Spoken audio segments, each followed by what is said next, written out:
Missing swan, known as a 3692M, last seen around 10:30 p.m. on Thursday, July 3rd. Distinctive colour, starfire white, usually found in the Landwehrkanal between Urbanhafen and Thielenbrücke.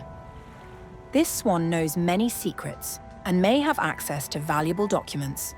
It is essential that we find him before it is too late. My name is Eric Dickson.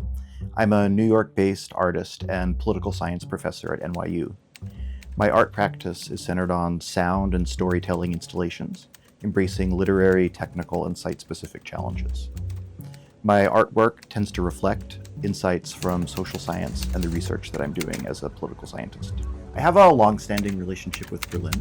I first came here in 1998, and I've been back many, many times since then. I've always been drawn to the city's creative energy, which is really unlike anything else I've ever seen anywhere else in the world. When I was putting together my plans for this summer, I was looking for a residency in Berlin, and SomoS was perfect for a bunch of reasons.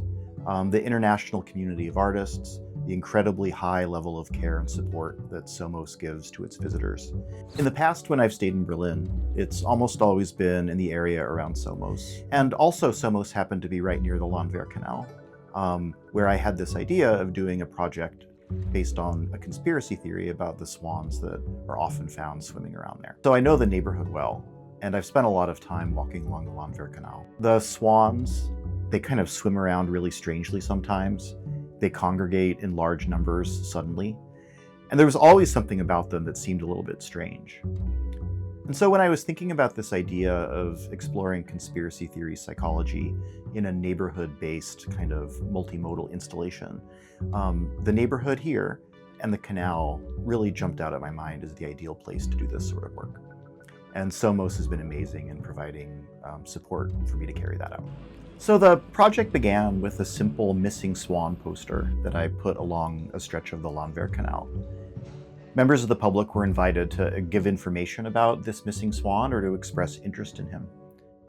Over the course of several weeks, the conspiracy environment grew in a bunch of different ways.